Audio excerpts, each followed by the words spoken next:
Today I'm going to be showing you guys how to make the perfect mac and cheese. Now I usually make mine with leeks and tomato, but you could add anything you wanted. So first I'm going to cook off my pasta, so I'm just throwing it into a pan of boiling water and I'm going to pop a timer on for 10 minutes. While that's cooking, I'm slicing up 6 rashers of streaky bacon. I've already got some cherry tomatoes halved, it's about 280 grams. Now normally I just use one whole leek and slice it down, but I've only got half, so I'm throwing some spring onions in as well.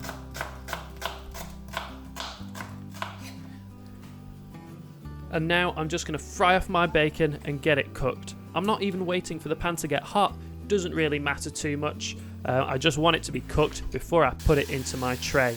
And I'm just going to fry off every component till it's wilted down and cooked before I put it in my tray along with my pasta and my sauce.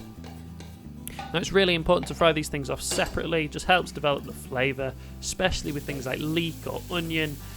It really gives you a bit more taste to it.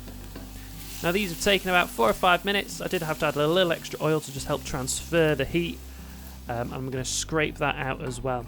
And we're also going to do the same with our cherry tomatoes. Often find if you don't cook them slightly first, they'll be a bit firm and they just feel a bit strange in with the mac and cheese. Now you don't have to add these if you don't want to, but it's just a good bit of extra veg, it's a little extra flavour. And you'll notice here that my tomatoes are just slightly softened, they're not completely mushy or crushed, but that's all I need them to be, sort of releasing those juices and slightly softened down.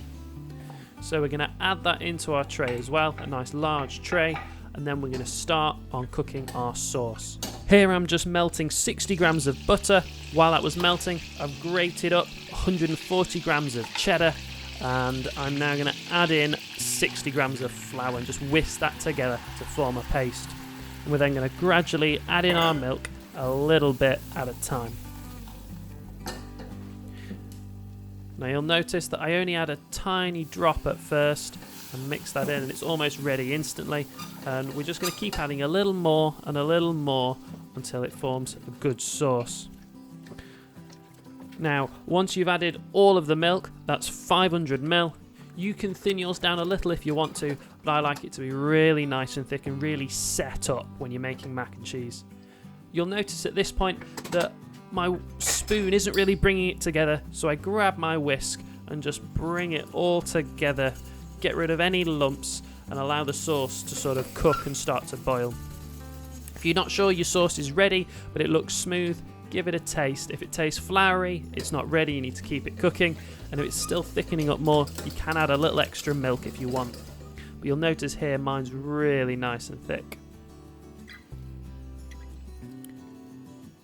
Now I've added that last bit of milk, and it's going to continue to cook out. Every time you thin it down, when it's not cooked, it'll start to thicken up again.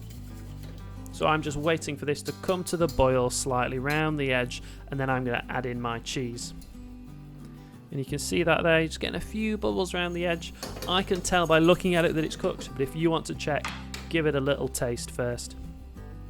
And then the cheese goes in, you can turn the heat off, and we just want all of that cheese to be really thoroughly melted in without any lumps in there. Wouldn't be a huge problem if there were a few lumps. It would sort of melt in as it goes in the oven, but you'll get a few like oily patches and it might end up being a little greasy. So now my sauce is ready. I'm popping my pasta in the tray as well.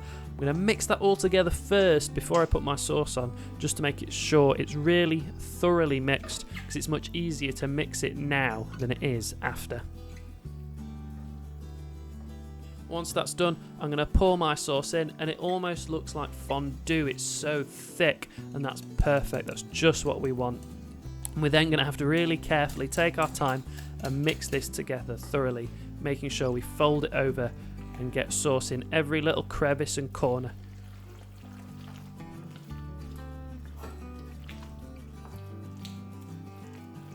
And once that's done, we're going to bang it in the oven for about 20 to 30 minutes on 180 till it has a nice crispy golden top. Looking at that there, that's perfect. It's bubbling, it's sizzling, it's crispy on top, and when I cut into it, it was beautifully set. Thanks for watching this video. If you liked it, hit that button, and if you really liked it, consider subscribing, and why not check out some of my other content.